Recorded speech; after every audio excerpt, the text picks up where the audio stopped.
Ang wan, tingun ng anway, unang nasakta kuya, kamakancha sakta Larry McCullion. Ang ludagan, amay ukanan. Thank you very much.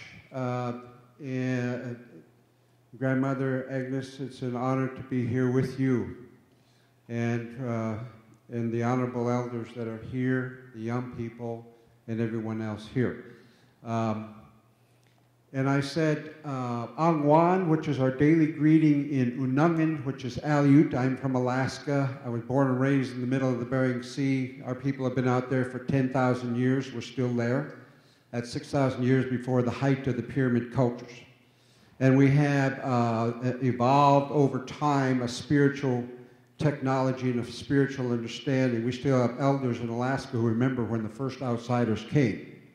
So there's much of what we have is still intact going back millennia. And that's part, and the elder said to me, you know, time for you to get out there and share what you're talking about, what they want to others to know. So that's what I'm going to talk about. Really quick, we only got 5 minutes. And this thing about hope, in my people, my Unangan people, there is no word for hope. The reason being that when you are a real human being, which Unangan is what we call ourselves really mean, the human being, the real human being, it's a code word that existed all over Turtle Island for thousands of years.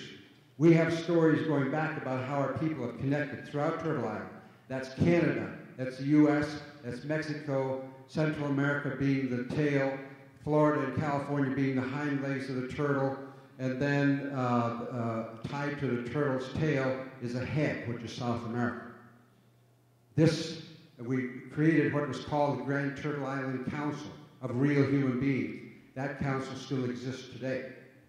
And it only gets together when there are really important things to bring about in terms of the health of Mother Earth and the survivability of all in creation on Mother Earth. And so now is the time, and the elders say this is the time to be talking about it. Now, the reason we do not have a word for hope is because we have a spiritual connection that is not intellectual. It's embodied at the cellular level, a profound and intimate connection with all in creation. And when you have that, there's no question about hope. Hope is a mental construct.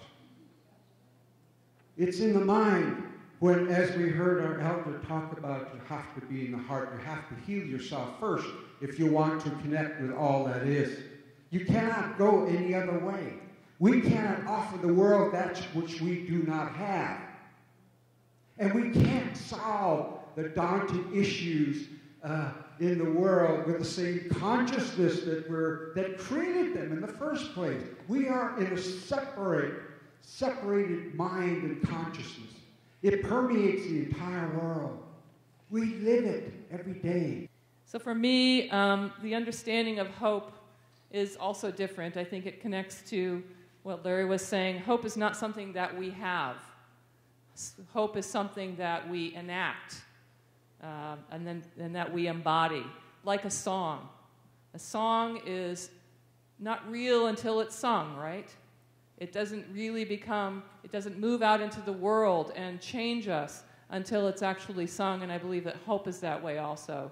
That hope is something that is enacted and embodied, and it's brought forth through the alchemical connection of love and intention, and that it feeds itself, so that when we are moving together in any form to heal the earth, whether it is going and getting arrested in front of the White House, or whether it is taking care of the children, or whether it is healing people's bodies and minds, it is a way of understanding and promoting our sense of connectedness, which is our hope.